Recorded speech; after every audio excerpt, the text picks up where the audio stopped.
A good horror story is even more chilling when it is based on a true one. Whichever way may be portrayed, either through books, movies, or other mediums, the fact remains that the events that occurred was once upon a time someone's haunting reality. In this case, it was the realities of the DeFeo and Lutz families during their time in their Amityville home in New York.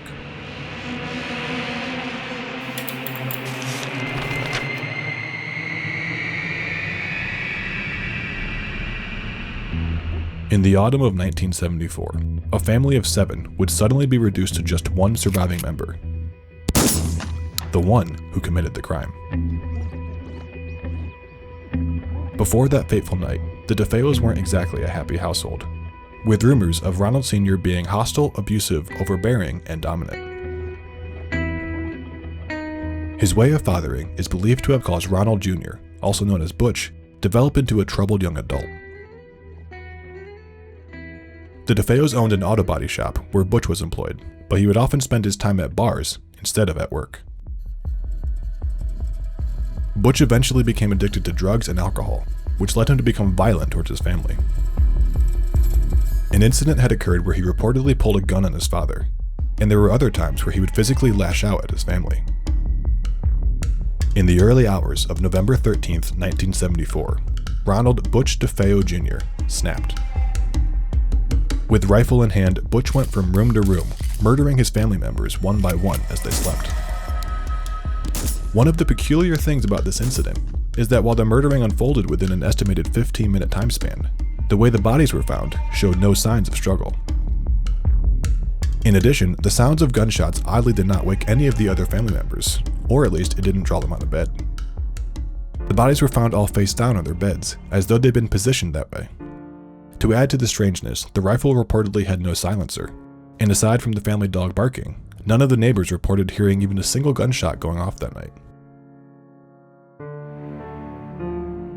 After horrifically murdering his own family, Butch took a bath, got dressed for work, and eventually reported the murder, claiming he discovered the grisly scene after arriving home from his job. He went so far as to propose that it was the work of a mafia hitman accompanied by 2 accomplices. He said that they showed up at his house that morning, put a gun to his head, and forced him to kill his family members.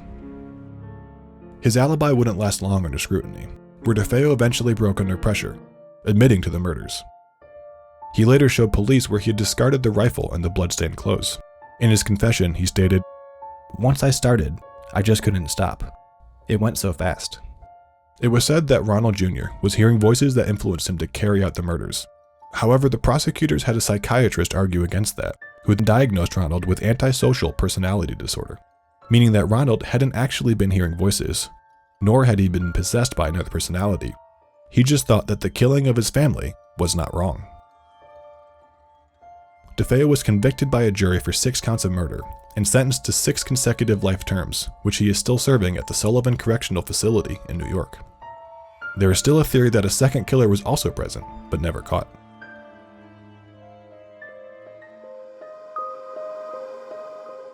Just a little over a year following the mass murder of the DeFeo family, the DeFeo residence on Ocean Boulevard would become the dream home for a new family, the Lutzes.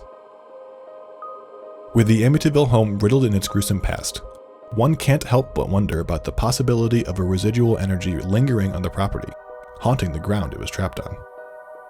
But one wouldn't have to wonder for very long before the Lutzes would come forth with their alleged not-so-housewarming stories. After house hunting for what seemed like forever, George and Kathy Lutz finally came across a listing for what they didn't realize at the time was the DeFeo home. They decided to check it out, and while the house was over their original budget of $30,000 to $50,000, they, for some reason, found themselves drawn to the attractive, hip-roofed colonial house with 6 bedrooms, a heated pool, and a large boathouse on the Amityville River. And despite being informed about the house's murderous past, the Lutzes fell in love with the home and decided it would be theirs. They purchased it at the bargain price of $80,000 and never once considered the house to be uninhabitable due to its past. And similarly to the Hollywood portrayal, kills his whole family? Doesn't that bother you? Well, yeah, sure, but they felt that houses don't have memories. But the Lutzes' dream home would quickly become one of a nightmare. The events that soon followed would eventually be known to the public through the work of author Jay Anson, who wrote and captured the events in his infamous book, The Amityville Horror. Prior to moving into the house, George Lutz was an active businessman, but immediately after moving in, he underwent a sudden personality change, becoming sluggardly, chilled, and cranky. He found himself waking up at 3:15 a.m. every night and was unable to go back to sleep. Come to find out, it was at this time that the DeFeo murders took place. One night, he saw his 5-year-old daughter Missy standing by her bedroom window, with the outline of a pig's face with red eyes behind her. He quickly ran inside her room, only to find his daughter sound asleep. Shortly thereafter, Missy began speaking of a new friend she was playing with, a pig named Jody. In another chilling instance, George looked down at his wife Kathy while she was sleeping and saw her face had changed and seemingly aged her as if she was a 90-year-old woman. Apparently, part of the house's effect on Kathy was that she would go through periods where she aged unnaturally fast and appeared to be another person altogether. This was reportedly also witnessed by her mother. Strange things continued to happen, such as doors ripped off hinges, a room full of flies in the middle of winter, cloven hoofprints in the snow just outside their doors, green slime oozing on the walls, and the discovery of a secret room in the basement that was nowhere on the house's original blueprint. This room was painted blood red, and was only big enough for 2 people to sit intimately close. It also gave off an intermittent odor. George even tried to take their family dog down there. Instead of the attempt, he just wouldn't go in. He backed away. It's the only time I can recall him ever cowering from something. One night, George heard the sound of a band playing downstairs, and when he went into the living room to investigate, there was no one there. But the rug had been rolled up and the furniture had been moved as if someone had made space for dancing. The priest they enlisted to help them also experienced a variety of strange phenomena and illness after getting involved with the house. The Amityville horror author Jay Anson said meeting the priest solidified his decision to write the book, saying, "Because it was corroboration. This was actually happening to someone. This was not an exorcist or an omen. From there, I started to create the book." On January 14, 1976, after just living 28 days in their new home, a particularly scary night drove the Lutzes to suddenly pack their bags, leaving the rest of their belongings behind, never to return again. They didn't expect to leave forever that day. According to a 2005 interview with George Lutz, "We didn't get up to leave that morning. You need to understand that. This was our house. We lived there. When we left, we didn't know we weren't coming back. We didn't know that what we were leaving behind, we would never see again." Their belongings at the house, according to a Washington Post article from 1979, were to be auctioned off later.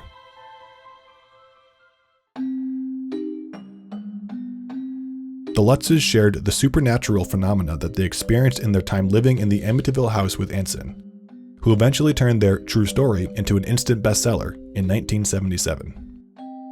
The LA Times hailed it as fascinating and frightening. Some critics have said that its popularity reflected the rocky political climate in the United States at the time, which included rampant inflation, rising interest rates, and a massive oil shortage, all signaling a depressed economy. As the narrative unfolds, the reader also sees the family struggling as their business is impacted by the failing economy, as well as an IRS investigation into the family's taxes at the worst possible moment, making everything in the book all too familiar to readers who were living a similar reality at the time. By aligning something supernatural with the current events of American life, the book turned out to be very relatable. It was also said to have exploited contemporary popular trends of the pulp horror genre, including a family patriarch who was drinking and mean and out of his normal character, as seen in The Shining, enlisting or forcing a priest to help them against his will or better judgment, like The Exorcist, as well as excessive vomiting, also in The Exorcist, and even the setting of a northeastern beach town, like Jaws. When asked if Anson himself had experienced anything strange while writing the book, he said, "Leave it? No." Though he did note that he had a heart attack after writing it, which he felt was unrelated. "Blame it on my smoking, my idiot lifestyle. I'm not going to blame it on this." However, Anson did say that some of the people who had read the original manuscript or had early copies in their possession did have strange things happen to them. 3 of his friends along with one of their children had separate brushes with death. One was fatal.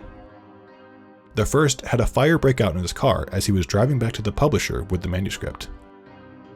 The second friend and his son nearly drowned in their car while a copy of the manuscript was in their trunk. Reportedly, when the car trunk was opened, the only thing that was still dry inside was the manuscript, despite the fact that it had only been held in a clasp envelope. And the third friend, who Manson had given the first 2 chapters to read, died in a fire the first night she received them, and in the remains of the fire, the manuscript was found in perfect condition.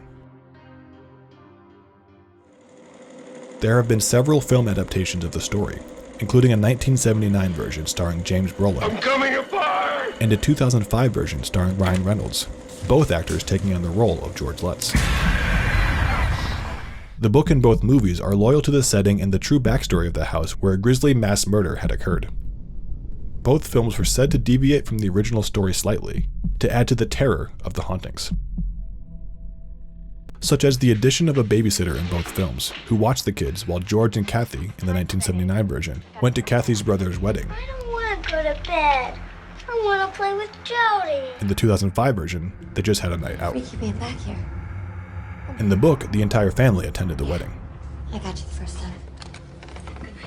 The 1979 version also begins with the murders, like the book, but in a way that features the house itself as the haunted vessel. Hughes told police he heard voices coming from within the house telling him to... In contrast to the 2005 version, which portrayed the murder victims in a way that would focus on their ghosts Hi, Lisa. rather than the house.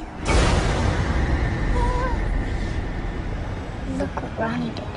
Another thing that is noticeably different between the book and the movies is that they all establish slightly different versions of what happens to the priest, all of whom have different names. In the book, he hears a voice yelling at him to get out, and then experiences flu-like symptoms when he interacts any further with the Lutzes, ultimately giving up on helping them to essentially go on vacation. But in the movies, there are physical effects on him, like when he is attacked in the house by supernaturally controlled flies, and ultimately goes blind. Hello, Kathy? Father Delaney, there's something very important. On the whole, the 2005 version was said to make more things up entirely.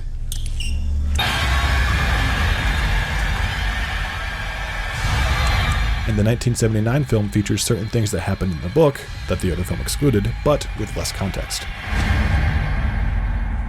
Apart from the mystery surrounding Ronald DeFeo Jr. hearing voices that led him to kill his entire family in 1974, and the supernatural phenomena experienced by the Lutzes in 1975, there have been no other known stories or accounts of hauntings in the Ocean Avenue house. According to the Washington Post, and realty firm Coldwell Banker Harbor Light owner Jerry O'Neill, the house has been owned by 4 different families since the murders in 1974. Its address was changed by the request of a previous owner who lived in the house following the Lutzes. The last time the house was listed for sale was in the summer of 2016, and it sold for $605,000 in February 2017, according to Zillow. Before that, the house was sold in 2010 for $950,000. While there are some debates on whether or not the Lutz's story was true, the fact remains that a mass murder of an entire family did indeed take place on that property. That is undeniable. The supernatural has been known to turn skeptics into believers. So whether it's a trinket, a piece of clothing, or an entire house, be careful what you decide to acquire, because you may end up with far more than you bargained for.